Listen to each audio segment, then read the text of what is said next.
सनातन धर्म की शिक्षाएं, जिन्हें आधुनिक पश्चिमी समाज और उन्हीं के पीछे चलने वाले कुछ झूठे प्रचार करने वाले लोगों ने पिछड़ा हुआ करार दे दिया है, और हिंदू खुद अपनी संस्कृति को हीन भावना से देखने लगे हैं। परंतु वास्तविकता यह है कि हिंदू संस्कृति एवं सनातन वैदिक ज्ञान आधुनिक विज्ञान का आधार है।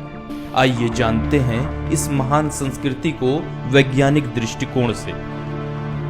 हिंदू मान्यता के अनुसार इस पृथ्वी का निर्माण ब्रह्मा ने किया है, और ब्रह्मा के सोने और जागने के क्रम से इस पृथ्वी का निर्माण हुआ। ब्रह्मा के एक बार जागने से सोने तक के समय को कल्प कहा जाता है, और इस कल्प का समय 432 करोड़ साल माना जाता है। आधुनिक भूवैज्ञानियों के अनुसार इस पृथ्वी की आयु भी लगभग इतनी ही है।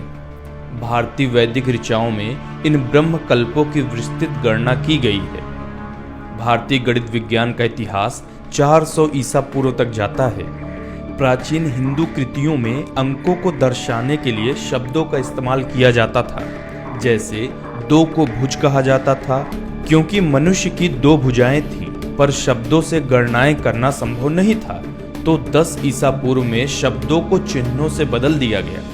गणना की सरलता के लिए संस्कृत भाषा में अंकों को दर्शाने के लिए शब्दों के बजाय 9 चिन्हों से बदल दिया। आधुनिक काल की अंक प्रणाली इन्हीं 9 अंक चिन्हों पर आधारित है। विश्व में सभ्यता क्रांति के बाद व्यापार करने के लिए गणनाओं की आवश्यकता थी, इसलिए विश्व ऋणी है आर्यभट्ट का, जिन्होंने गणनाओं को संपूर्ण करने के लिए शून्य का आविष्कार किया। शून्य के बिना न तो कंप्यूटर का आविष्कार संभव था, न ही आधुनिक काल का अंतरिक्ष विज्ञान। गणना करने की प्रणाली बिना शून्य के संभव नहीं थी, और ये प्रणाली भारत से अरब व्यापारियों के जरिए पूरे विश्व में फैली। फिबोनाची संख्याएं और उनका क्रम सबसे पहले भारतीय गणित में प्रकट होता है।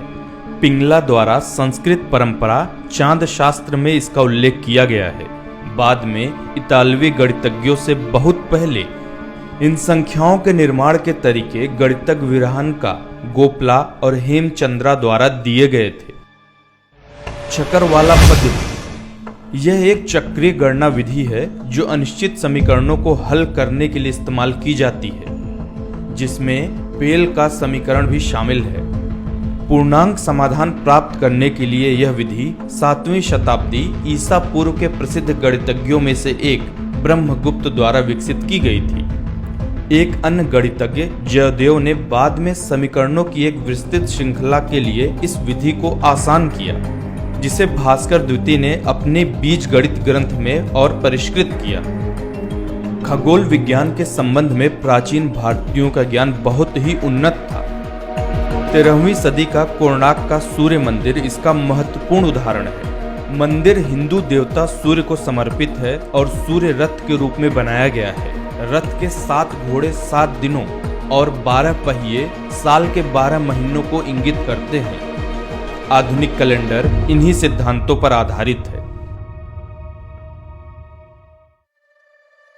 भारत में धातु विज्ञान का इतिहास 3000 साल पुराना है। इसका प्रमाण भारत के एक समुदाय घड़िया लोहार है। यह समुदाय राजस्थान से लेकर मध्य प्रदेश और हिमालय की तलहटी में निवास करता है। इनके लोहे से औजारों के निर्माण करने की कला में प्राचीन काल से लेकर अब तक कोई ज्यादा फर्क नहीं आया है। 10वीं सदी में जब यूरोपियों और अरबों के बीच युद्ध हो रहा था, तब यूरोपवासियों ने अपनी हार का कारण अरब योद्धाओं के उन्नत तलवार को बताया था, जिसके लिए इस्पात बनाने की तकनीक प्राचीन भारत की ही थी। चिकित्सा विज्ञान। प्राचीन भारत का चिकित्सा विज्ञान बहुत ही उन्नत था।